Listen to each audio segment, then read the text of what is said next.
Good morning, everybody. This is Daniel with Peace and Plenty Homestead, getting ready to get started this Monday morning. I wanted to show you what I did a little bit over the weekend. Was I put the blocking in right here in between the rafters up there, and there's a hole drilled in each one of those, and some netting on the back side, fine netting to keep the wasp out, and then heavy duty welded wire netting behind that, 2 layers altogether, to stop any birds or squirrels from making a nest in there, because I want to just paint that rafter tail and that blocking and the plywood from underneath. We'll just paint all that and skip running aluminum soffit for right now. So today we need to run the 2x6 boards all the way around, and then the end band board going up for the gable right there to give us our overhang on each end. So that's what we'll be working on once we finish the blocking, and we're going to do the collar ties in the ceiling. We're going to get those done. So come along for the ride. Thank you.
Okay, so you saw me putting in those blocks, but I have been running into trouble today. A couple of different things have gone wrong, and straightening them out, I've actually made the situation worse. So let me show you what happened. When I was marking this ridge out right here, I accidentally marked 9 inches from here to here, and it's supposed to be 9.5. And you can see where I had to cut the rafters and move them out a 1/2 inch off of that mark, because that mark was wrong. Should have been 9.5 instead of 9. And I caught it when I was putting in the blocks right here. My measurements weren't working out. So that meant I had to re-plumb it. And I was re-plumbing it using 2 levels. Let me swing around over here and show you. I was using the 4 foot and the 6 foot, putting them together, because they're so old that they're not very accurate. And I found out that they weren't very accurate at all, because when I plumbed them up and nailed it off with these braces right here, I put 2 braces, one here and one right here, the plumb wasn't correct. I got down to the other end and it wasn't correct. So then I said, I need to make sure I've got it right this time. So what I did is I went 5.5 inches from the inside of the gable wall. So I've got it on 2 inches out there, and and that's 3.5 to get to the 5, and then 2 inches to get to that string. What I did is I put this string 2 inches out. There's 2 inches in between the string and the rafter right there, giving me a total of 5.5 to the inside here where this 2x4 is. That 1/2 inch plywood, this collar tie, and the rafter make 3.5, and then 2 inches for the string line. And then I came down here at the bottom and I put it 5.5 inches out from the wall right here. So here's the 2x4.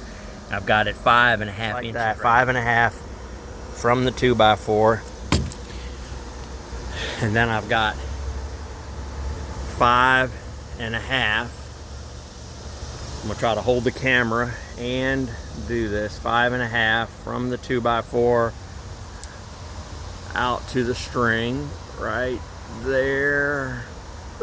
Let's line it up. I'm gonna try to do it in one shot like this. There you go. That's 5.5. And then it's 5.5 up there.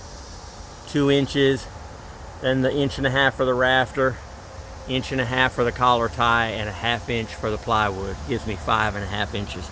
So now, by the plumb bob, I've got it straight. 5.5, 5.5, and 5.5. And the reason I put this 2x4 on the inside is so that I can stud up 3.5 inch wall right here with the window in it and not have to take out my brace. Just leave my brace in there holding the ridge while I frame up and stud up a window that's going to be in the gable end right here. Okay, so now I've got this end set. So I re-nailed my bracing. I've got a 2x4 brace running up right here, another small little brace here. Now notice this is cut right here. That's so that I can take out this 2x4 later and just leave all of this bracing in there. I don't have to take this plywood out. I don't have to take the 2x4 out or the 2x6. That all can stay in there because it's above the ceiling here.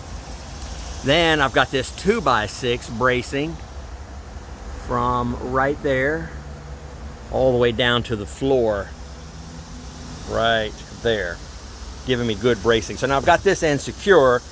Now I've got to go down to the other end and figure out why the layout, which starts down here at this end, my 16 on center, you can see it right here how I've got it stacked on top of the studs, 16 on center. And what I was trying to do is make it where a whole sheet would come out here and start flush with the rafter out here on the overhang and have a 8-foot sheet work out. So I've got to double check my layout. I'm probably going to string line this side also and then check my layout, make sure we've got it right. This might take most of the day, but we're going to get it right, take lunch, and see where we're at. Thanks for watching. Even in troubled times, we're going to get it worked out. Thanks. Well, it was a colossal calamity of multiple marked rafters wrong. So I was also dealing with the fact that this rafter right here was not on the correct layout. Instead of being 15 1/4 set ahead, it was 16. I was 3/4 of an inch off right there.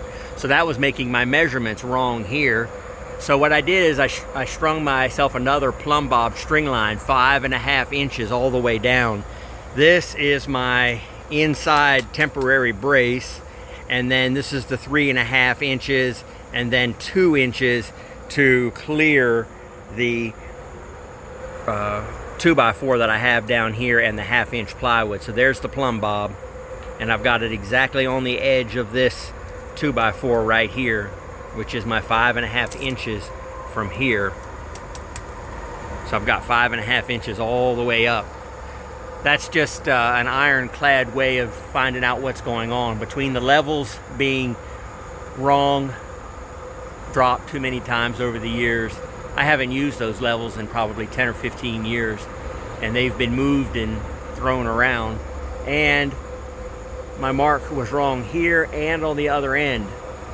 But I double checked my 21 foot for the ridge, 21 foot from the outside of the rafter right here, from the outside of the rafter right here to the outside of the rafter on the other end is 21 feet. And we have 21 feet on the wall right there. The length of that wall is 21 foot.